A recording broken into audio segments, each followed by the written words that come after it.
Yeah, okay. So Councillor Cripps would like the auditor. You want to say something before you leave? You want to say something before you leave? Can you write a reply in now? Since you missed out the last one, so you can have it on. Who controls the temperature? It's absolutely freezing. I'm freezing. Where is he freezing? Because the temperature thing is behind the screen. It's absolutely... Good, I've got a blanket. Change the temperature here. Where I sit, it's absolutely freezing. I don't know if it's because there's a vent directly. Look, probably is. My office, I've got a blanket. Well, I don't quite need that. What? It does. I can knock it up to the grey, but it's kind of. Right, the ice cream man is here. Right, welcome back. Agenda item 8.1, adoption of supporting documents for the draft 2021-41 long-term plan. Mark. Thank you, Mr. Mayor, and good afternoon, everybody. Obviously supported by Alison. We'll take you through this report and the next report. We'll take the report as read. By way of a very quick overview, there's obviously lots of appendices under legislation, as you've read in the report. So it's in terms of the order of adopting a consultation document, you must first adopt all the documents that effectively support the consultation document. So when your consultation document is supported, you have to, under legislation, must have a lot of contextual information for members of the public to be able to refer to. So hence it's in that order. The appendices, which was under a separate cover, is what you'd expect to see. It's our financial strategy, infrastructure strategy, revenue and financing policy. It's our fees and user charges, rates remission policy, which is what you'll be familiar with. That's what we've workshopped. That's what we've taken you through. We've taken you through all the changes. So there's nothing new to report to you. And then probably what you would be less familiar with is the accountants have a lot of fun, and we put out all our financial statements, and I guess there's a plethora of cost of activity statements and funding impact statements. So probably take the report as read, Mr. Mayor, and go straight to questions. Right, questions?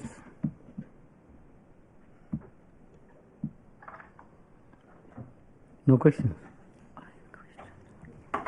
Oh, Councillor Pravanov.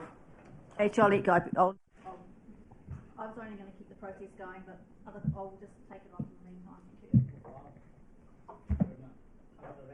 Well, I was going to move recommendation 68.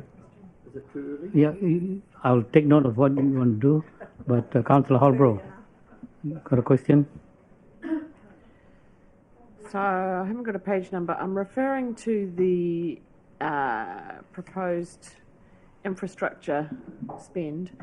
I just want to go over what we went over in the workshops and ask the question again of the finance team and potentially the infrastructure team.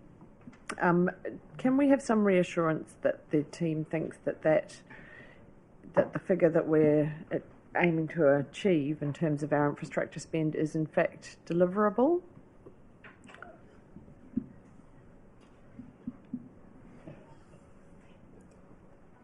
Just a little question. We have dealt with it before. We will give to him now. Thank you, Mr. Chair. So in response to that question, yes, as we've discussed before, we are looking at a large-scale change in terms of overall capital expenditure budget next year, and we have been working through the scale of that and looking at how best to mitigate the risk around non-delivery. So that work has been going on for at least the last 6 months, but part of that process has involved so we have already established a project management office that is solely dedicated to delivering those capital programs. We have allowed for additional resource in that area to assist us with delivering the increased capital expenditure. We are also, as I've mentioned before, we're also working with the government have provided recently some, I guess, supporting information and advice on procurement mechanisms to enable both councils and central government to look to speed up or optimise that procurement process to enable a more efficient delivery of capital projects. So we've certainly taken that on board, and we have an updated procurement strategy that takes that into consideration.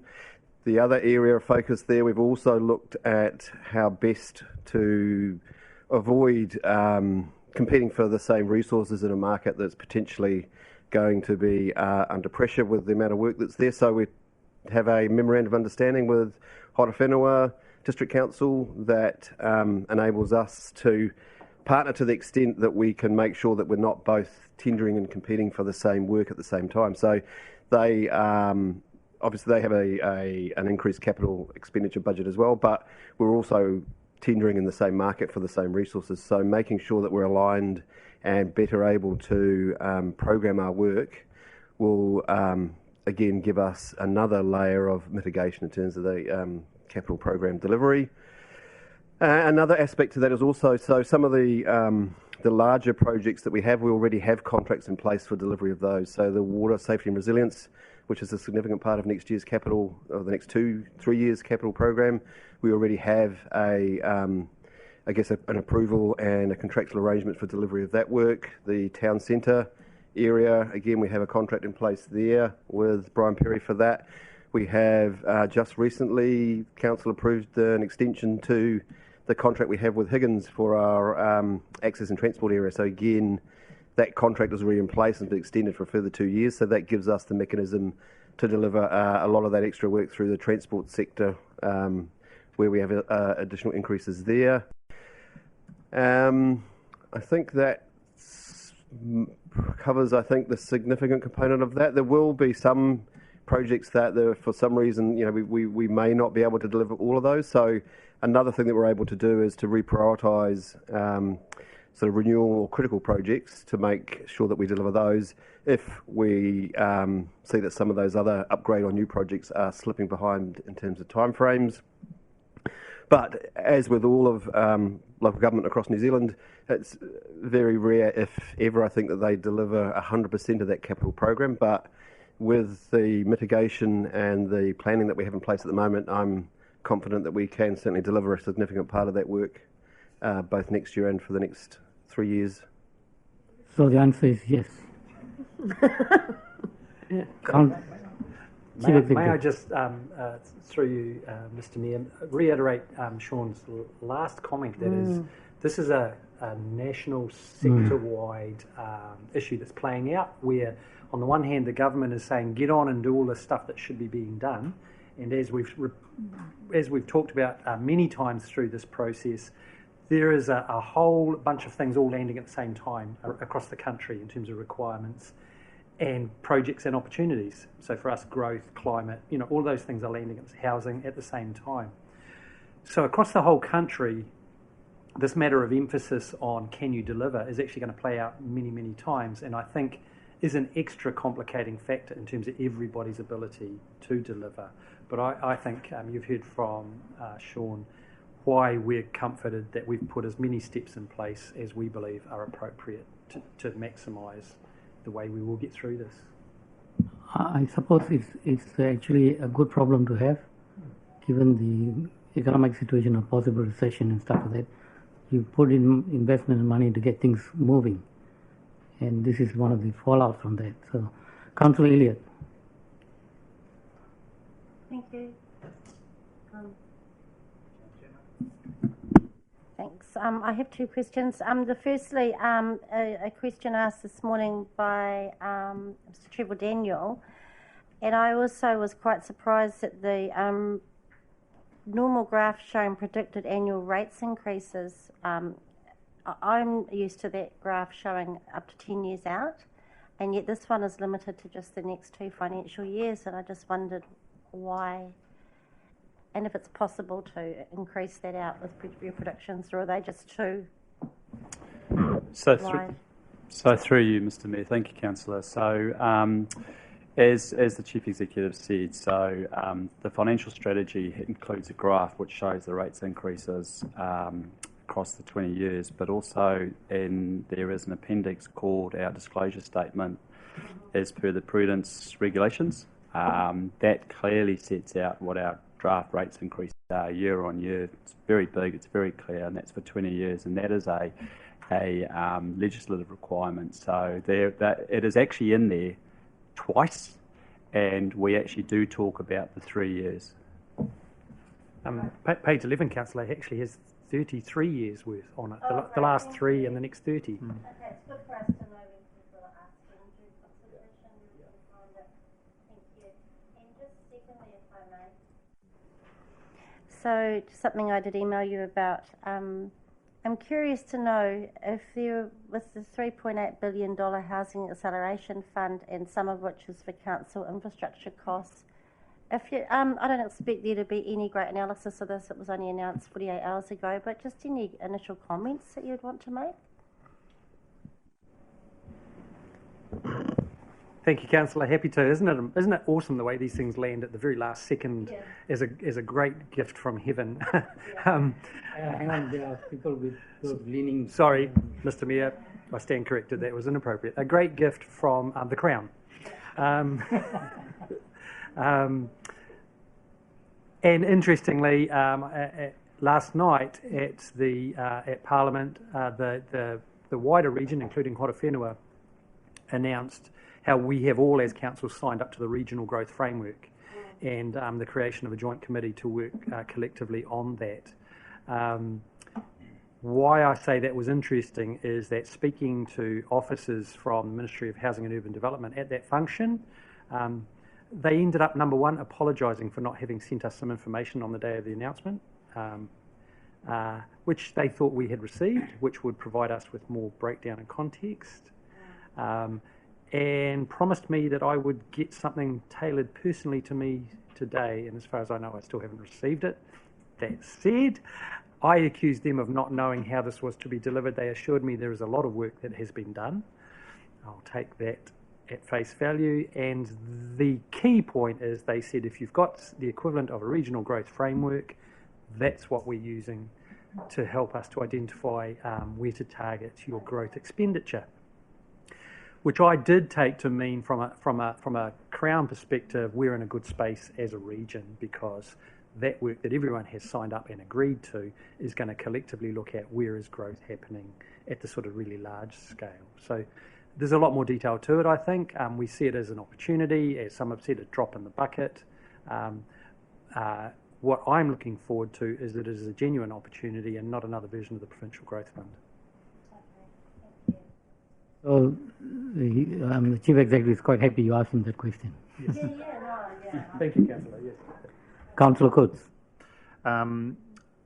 Just in regards to the recommendations, at 68.8 has the Mayor and the Chair of Strategy and Operations. I'm about to leave in a few minutes to go for an operation, as most of you probably know, and will be available, still doing my council work in a couple of days' time. But I just wondered whether Councillor Holbrook made the suggestion that with the agreement of the mover, Councillor Randall, when he moves it, maybe has the Chair, the Mayor, the Deputy Mayor and the Chair, so you've got sort of 3 there and or, just to give you a little bit of leeway. So I know it's rather immaterial, but and hopefully there's no many more questions, and I can still be here to move the LTP with Councillor Randall. So.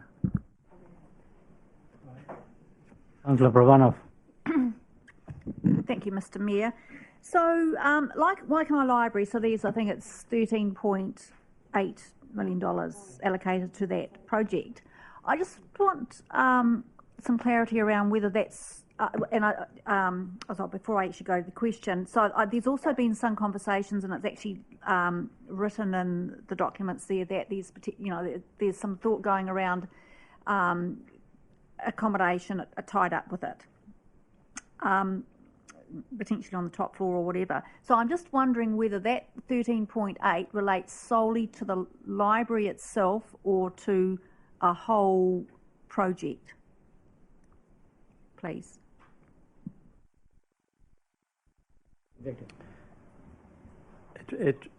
as we've explained quite a few times in the workshops that we've done, it is the highest cost option for a full replacement library, including a new site. So other things that we've talked about are not yet part of any equation, and should something significant be proposed, it would have to have its own consultative procedure.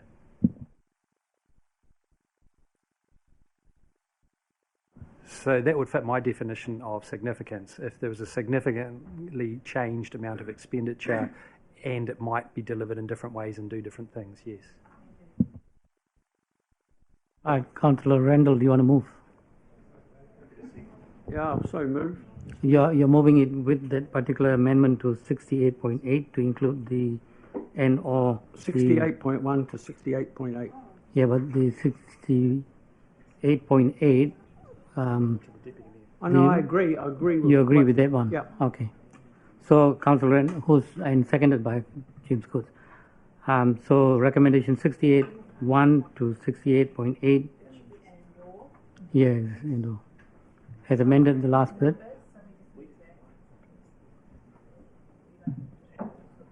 Yep. Okay. No, and or the deputy mayor. I'm happy to be out.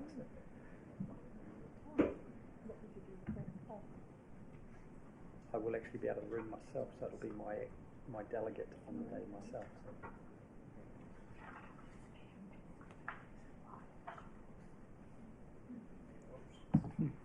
Funny, when you're under pressure, your spelling can go wonky. No, it's not and or the chief executive. Sorry. It's the chair of the strategy and operations. Yeah, there. I don't mind.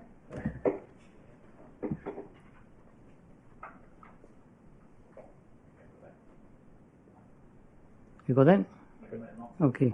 Good enough, yeah. A bit of grammar in there, but a few people getting a bit edgy about the grammar.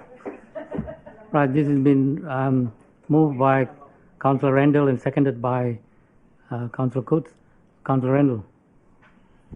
Well, all I'd like to say is the document going out for consultation is perhaps one of the best I've seen, very detailed and contains a lot of useful information. And secondly, although I don't agree with everything that's going out for consultation, like council-controlled CCOs, council-controlled organisations, but on the other hand, I think we listen to the community and hear what they have to say, and we act on what, hopefully we all act on what the community wishes. Cool. Open for debate. Councillor Coates. Thanks, Councillor Randall, for the introduction. Look, like Councillor Randall has said, I think we've got a pretty comprehensive document put together. They're longer than usual, but required given the circumstances. The nerdy side of me had a look at 38 councils' LTPs over the last week or so when I'm lying in bed in a little bit of agony, and so you're looking at a range of 0% right through to 72.3% if you want to be Otago Regional Council. We are sitting right in the middle. I haven't sort of crunched the numbers in terms of what's in the median or the average, around the sort of 6 to 8% bracket there. And as Councillor Holborough alluded to or asked, the capital expenditure is significant across all those councils in terms of their LTPs across New Zealand. Some of them have still not completed their pre-engagement or consultation, so there's some councils there that are doing that a little bit later in the year, but in general ours is much in line with some of those other councils. I do want to say to the staff, in terms of the consultation document, I think I probably read about 12 of those 38 councils that had them available on the website. Some hadn't yet been through the process. Ours certainly stood out as being one that was easy to follow and understand and well presented. Visually as well. So I wanted to acknowledge the work that the staff had put in, not just to the consultation document, but also through the Christmas break, working through to get us to where we are today to be able to land what is quite a big piece of work, but also well presented. And it's part of the democratic process. So I look forward to hearing the feedback through the consultation. No doubt there'll be varied, like the beach bylaw. And also just to thank my council colleagues too in the journey that we have been on to get here, mostly agreeable around the table on most matters, but like Councillor Randall said, not entirely on all. So yeah, it's good work, and just I think the paper should note the effort from staff over the last few months to get us here. And Councillor Coates, you want to mention something about the season? No, not. I'll just say, Councillor Coates has kindly got a whole lot of hot cross buns for staff for the good work you've done on the long-term plan. Councillor Compton. Oh, I thought I'd just flip the way this usually goes on its head and say that I agree with everything that Councillor Randall said. But just to emphasise what's been... But just to emphasise what both Councillor Coates and Councillor Randall said around acknowledging the work that staff have put into pulling this documentation together. I mean, I've got a lot of experience working on annual reports and that sort of thing, but this is next level in terms of that, in terms of the what I can only imagine is a nightmarish world of version control and drafts and everyone critiquing your language and grammar and Oxford commas and all the rest. So, you know, I think a huge acknowledgement for the amount of work that goes into getting these documents to this point, and I'm sure you'll get someone emailing in to point out where you've missed a full stop somewhere. But when you're dealing with tens of thousands of words like this, if that's all you get, you've done a good job.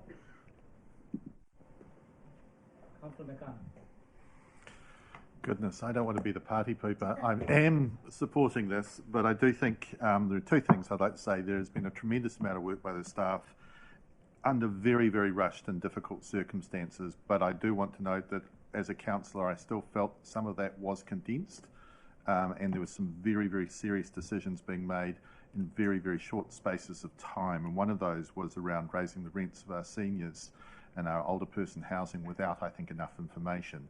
Those minor quibbles aside, I would like to commend the work that's been done. I think it's an absolutely excellent document, and I too would like to agree with Councillor Bernie Randall that it is a spectacular piece of work that will enable our community to feedback their views on the long-term plan. Thank you.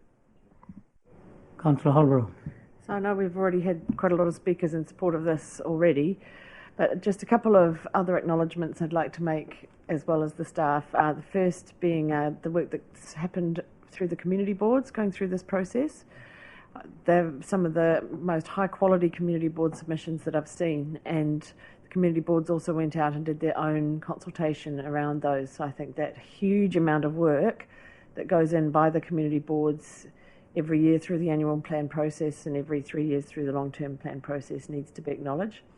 I'd also like to acknowledge the contribution of iwi through this process. Natalia, you've been there from the beginning, and that's been just so hugely valuable alongside our other iwi partners. And right from the beginning of when we were setting our vision statements and our principles going into this long-term plan, we had that extremely valuable and meaningful input from iwi, and that's something that I haven't seen quite to that extent before, so I think that needs to be acknowledged as well.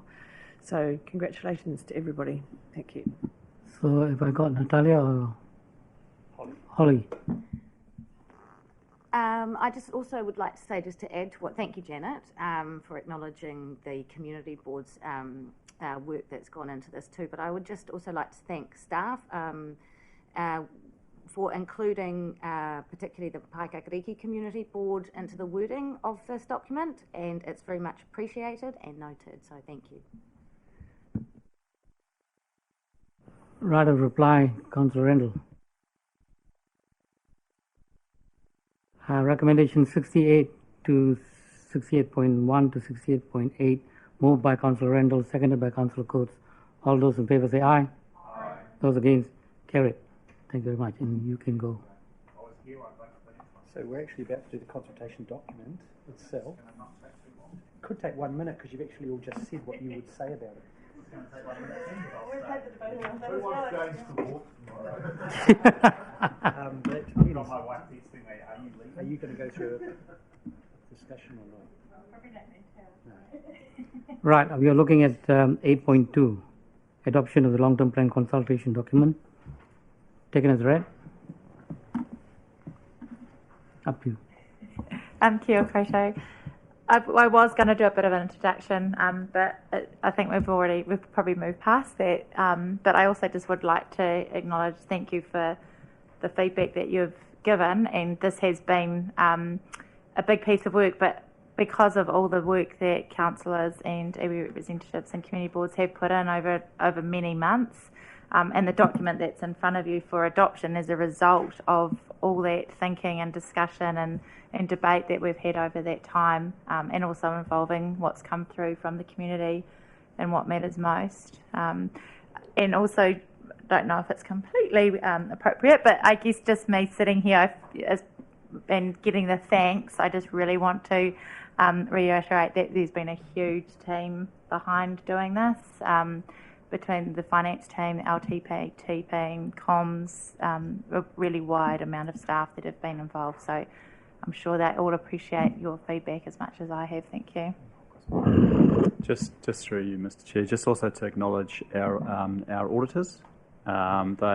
We work very closely together on the annual report, and as Councillor Compton said, the long-term plan is the annual report sort of on steroids. So it's been a very close partnership. We've all had to work a lot longer and a lot harder than what we initially anticipated. We had to be quite agile and change the way we did things. So we'd just like to acknowledge our auditors. We got there. We got to the finish line, still with a good relationship in place. And they're online. Councillor Compton. Thank you. Through the Mayor, on page 61 of the consultation document, it talks about surveys completed in 2018 and 2020. Is the 2020 one it's talking about the courier survey that was undertaken in December 2020? Yes, that's right. So in terms of that survey, when was it in the field and when did the results of it get reported back to the organisation?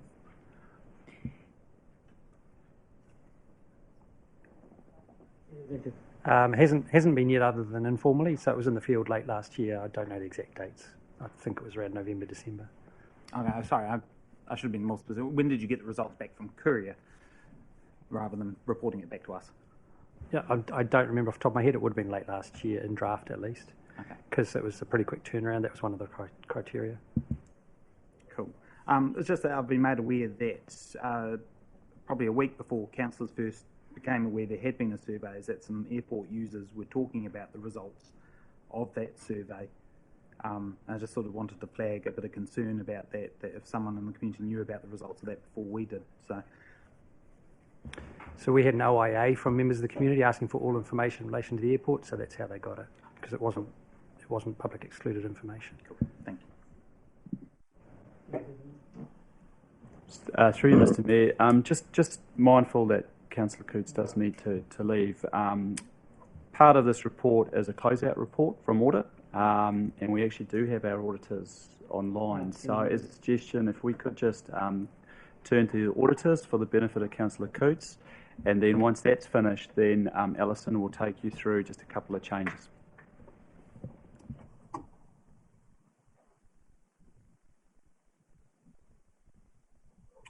Morning, can you hear us at your end? Yes, we can. Perfect. I might make one general observation, and then Ahmed will cover one or two general points on our report before any questions. I guess in terms of the general observation, I've been involved with long-term plan audits over a number of years and with a variety of councils, and just wanted to take the time to acknowledge this particular round of LTPs has been very challenging across the country, and that's been both the result of it following quickly on the heels of COVID-19, and also because in the infrastructure asset space, councils have typically come to a realisation that there's a little bit more of a volume of work to get through, or alternatively, if that's not the case, that the originally intended volume of work is going to cost more than originally anticipated, and dealing with some of those factors has been challenging. And so I guess having said both of those two things, wanted to in particular say thank you and acknowledge management for them supporting us through the audit process for the LTP, which probably has been slightly more challenging than useful. But what I might get Ahmed to do is just touch on one or two points in our report, and then very happy to take any questions that council members have. Thanks, Dave. And basically, I think we are ready to issue an audit opinion on the consultation document, an unqualified audit opinion, subject to any comments that's coming out from this meeting, and for final iterations and the council adoption of the consultation document. And in terms of our audit opinion, a couple of things we just want to highlight is that our audit opinion will include an emphasis of meta paragraphs, and that does not mean it's a qualified opinion, it's a clean opinion. It just means we will be pointing to the readers of this consultation document certain disclosures that the council have made, particularly around the Three Waters and reform, the capital and doability and or ability to deliver the capital program. Both of these items have been detailed in the consultation document, and our opinion is just referring to that. So that's just one thing I wanted to highlight. And in terms of other areas, I just want to note is a bit of background of the work we've done on the consultation document. As the starting point for us have been understanding asset and condition informations and performance and things like that, just to get a feel for the assets of the organization, and then how that's been reflected in the forecasted budget. And that included testing certain projects and to underline documentation to make sure the budget is correct. And then the other area we've looked at is the ability for the council to be able to deliver the significant capital program that's been forecasted over the next few years. And through that exercise, we come to the conclusion that the forecast numbers are correct, and we're confident where the council have landed on. So those are the areas I just want to touch on, but happy to take any questions the council may have. Any questions? Doesn't seem to be any. Thank you very much. Perfect. Thank you. Thank you. Right, James, I know you're. Somebody wants to move recommendation 48 for. Oh, yeah, okay. I got carried away with the moment with all the nice feedback. So there is one more thing I just need to take you back through.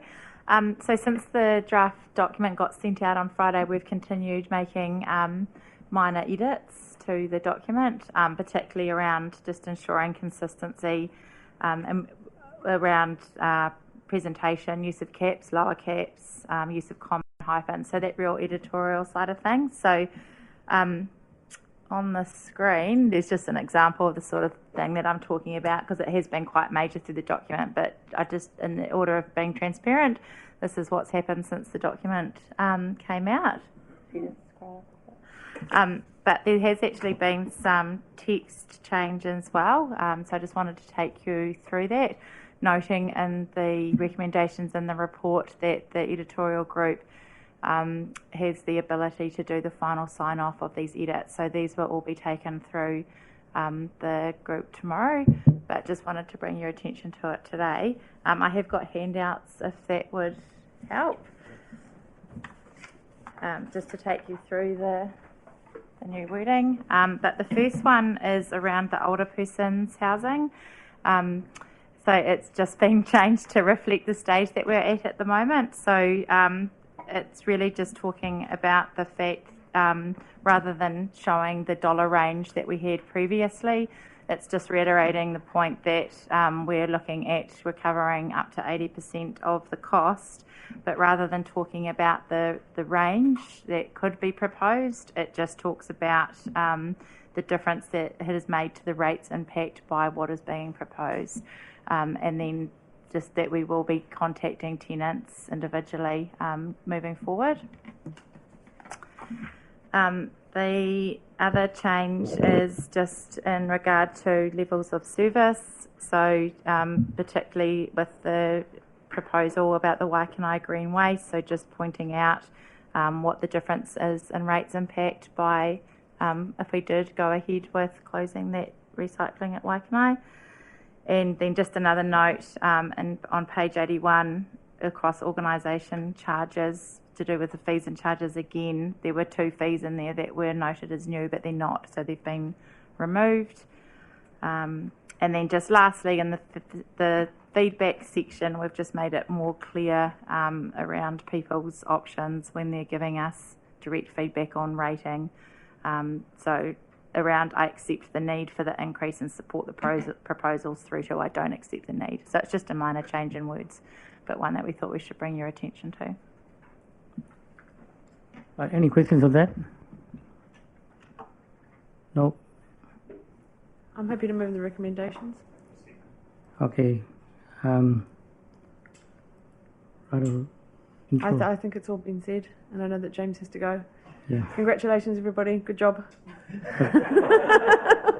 Hold on. Mark. So good. Okay, recommendation 48, 49, 50, and 51, moved by Councillor Holbrook, seconded by Councillor Coates. All those in favour say aye. Aye. Those against, carried. You can go, mate. Your wife's waiting for you.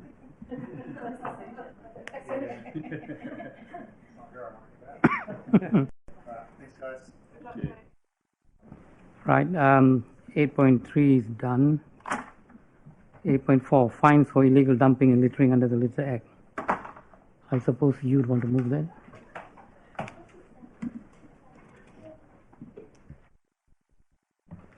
Mr. Chair, in the interest of letting James go and moving it, I didn't raise Yeah, I'm the same. didn't raise anything. Can we have a couple of minutes just to discuss what just occurred then? Sorry? I am slightly concerned about that wording because the original wording looked really clear to me what we're doing around older persons, rent, etc. When I look at the new wording, I would be going, so what's the impact and how much is this going to be? So I just would like the council to note that I think, sorry? So I'd be happy to take any concerns to the discussion tomorrow. So I just wanted to ask the question after the fact because I didn't want to hold it up.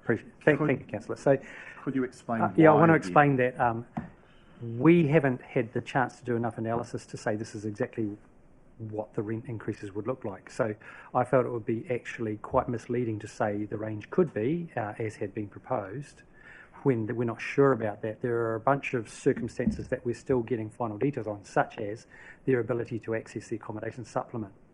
And in fact, it looks like a number of the tenants will actually be better off because they'll go to a threshold where they'll be able to access a supplement that's probably bigger than the rent increase. Now, we're not in a position where we can put this in front of you right now, so I don't think we could put it in the consultation document. The way that will play out is once we've got that locked down in the next few weeks, we'll bring it to you and say this is what it's looking like, and that will include how the team intends to go and talk to the tenants about it. That if you then agree this is what it will look like, we will then look at how we implement that. The real consequence of it is that rent increases won't happen until the appropriate statutory period after the formal advice. So absolutely not going to happen on 1 July. Best it could happen would probably be 1st of September, October. So all of that detail we need to bring back to you. That is why I felt there was the wrong amount of detail in the consultation document because you have not agreed to it. We have not suggested it yet. Through you, Mr. Chair, I really appreciate that answer, and it probably refers back to the one issue I had with the process. Some of this was compressed, and I totally understand that there's circumstances, so I really appreciate that answer, and I think you've probably taken exactly the right Thank you, Councillor. steps. I want to say back to you, it was the blessing from this council table for us to do something quite different than what we had proposed, which is why we didn't have that information for you. Okay, so when we brought this to the table, Councillor Elliott actually suggested and moved, and you all supported, that we go to 80%. The reason we were no position to talk to it was because we had not prepared any work on that. We were effectively running fast straight after that recommendation. We were happy that the councillor raised it and for us to do it, but that is what put us on the back foot. So I just wanted to be really clear, that is why. It isn't that this whole process was so compressed. We had time to do that, but it hadn't been our recommendation all through the process. But the outcome we are expecting will be better. Well, as it turns out, I think we're looking at potentially a reasonably good outcome for all concerned. Mr. Chair, just to be really clear, I didn't support that proposal. And prior to, I think I'm going to pretend I can remember, prior to the councillor bringing up that recommendation, I had raised with staff that I didn't think we had enough information to be making this decision, just for clarity. Yeah. I think that we now have a possibility of getting a better outcome. Right, thank you. So that's 8.4 fine for legal dumping between Inca.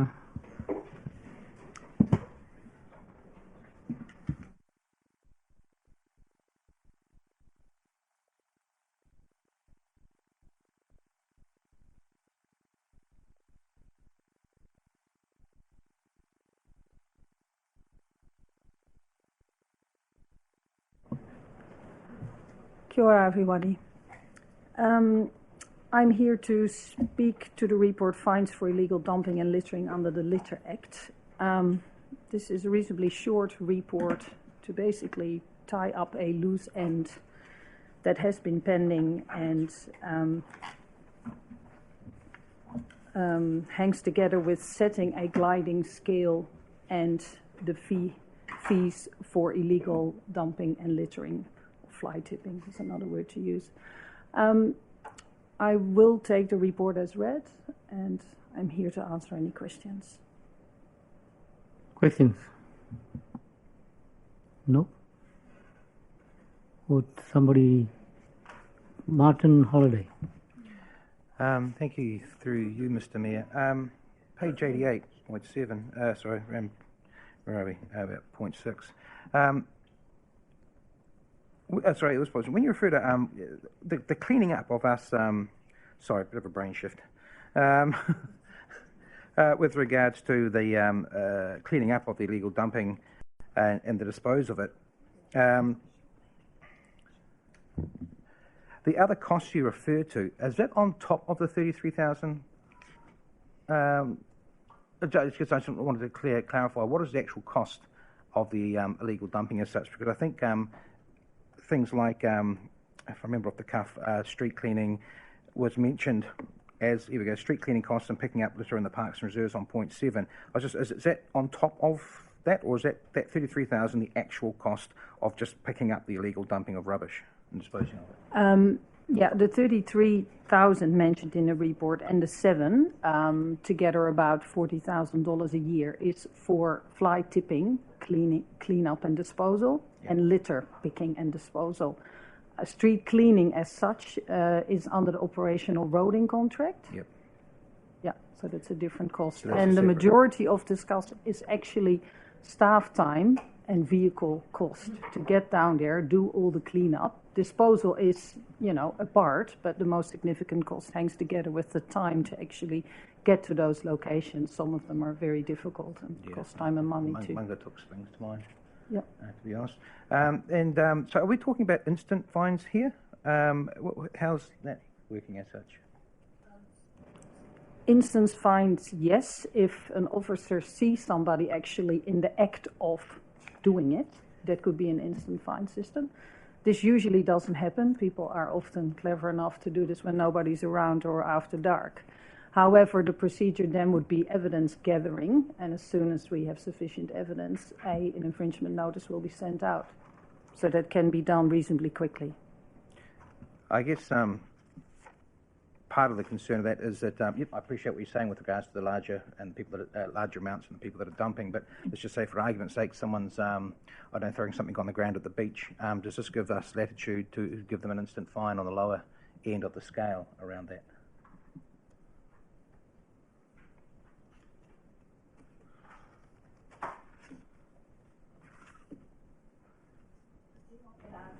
I would say from a legal perspective, yes, it does.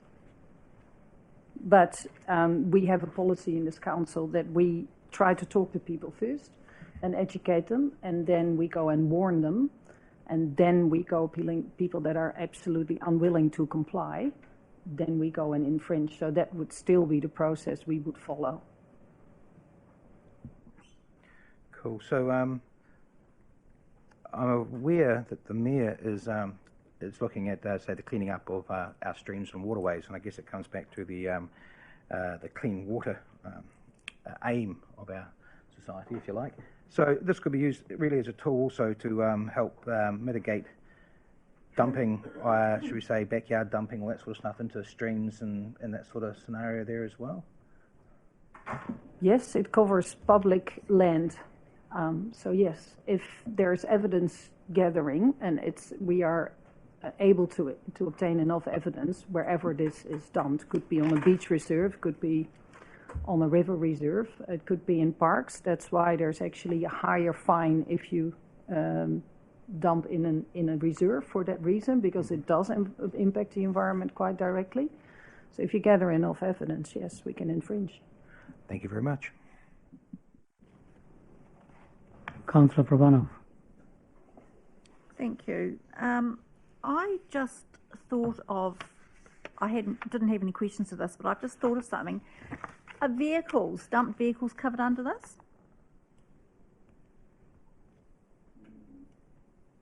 I would say yes, because you can illegally park a vehicle or a vehicle wreck and leave it where it is. But it also hangs together with your ability to do evidence gathering. Yeah, because I know at one point there was a spate up in Rikiorangi, and I suppose from there my question is a $400 fine going to be enough to cover the cost of recovery for an item like that? So there are two different things. The Litter Act only allows for $400. That's the maximum fine under the Litter Act, so we can't change that. In our fee schedule, also under the LTP, we actually have a fee for us removing litter and then invoicing. So we can, on the top of an infringement, also send people an invoice for our time and cost involved of getting rid of that rubbish or car in this case. Okay, so what you're saying is there's something that this sort of dovetails in with some other work? Yes, the removal of illegally dumped waste and then sending people an invoice for the removal of it has been in our fee schedule for quite a long time. Yeah. Thank you. Councillor Elliott. There being no more questions from members, I'm happy to move recommendations 44 and 45. Can I have a seconder? Yes. Seconder. Yes. Oh, Councillor Holbrook. Right of intro.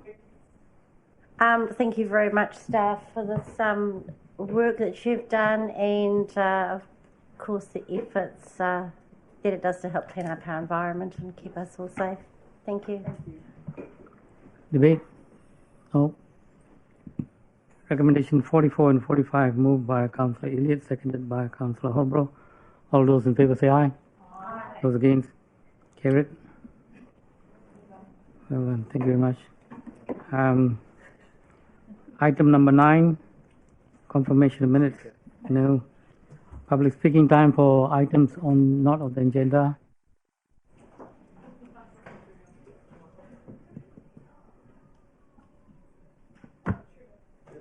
Trevor. After we've done this. Go on, mate. None. Trevor's up there. So we'll take. Public speaking time. Oh, public speaking time. Fine. Yeah, I'm a little bit concerned about the notification of tenants of houses of some of the races. I know one tenant who's over 95, so I just want to make sure that that the information doesn't get out to them or gets out to them in the proper manner. And I see you talk about discussing it with with organisations that deal with older people. We'd like to have a chat about it sometime with somebody. Thank you, Mr. Daniel. That's actually been the tenor of the exact conversation we had about the concerns about this. We were trying to rush a letter out to them, and I was very concerned about that landing badly. I'd ask you to introduce yourself to our new group manager, Sasha Haskell, and she can talk you through some of what she's thinking about how we will do this, which I would like to think will give you some comfort.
Mr.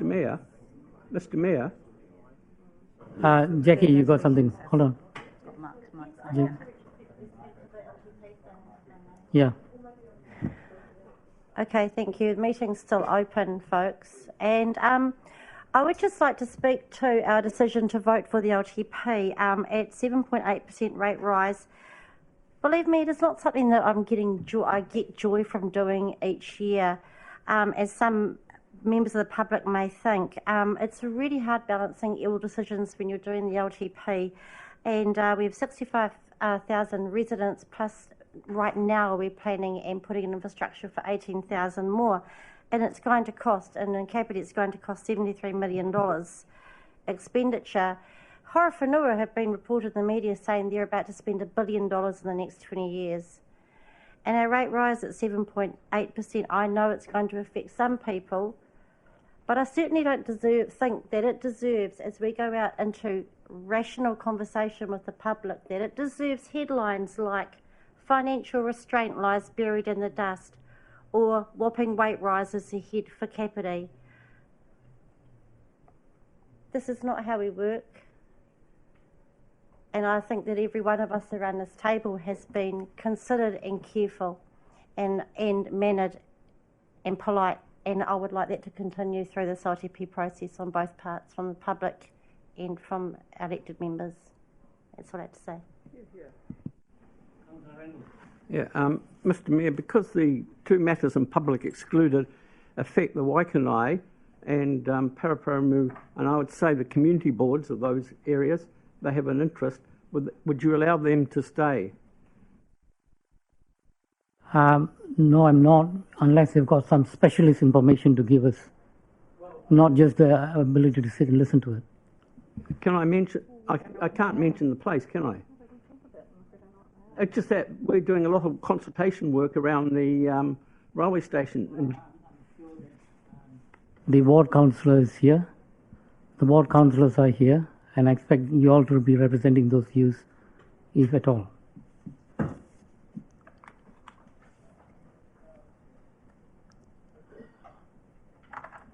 Right. I'm now going to move into public exclusion with the proviso that we accept Mr. Mike Cardiff to be here to give us some specialist information. All those in favour say aye. Those against? Seconded by the Mayor. Thank you. So the committee board members. We will take a few minutes break in the meantime.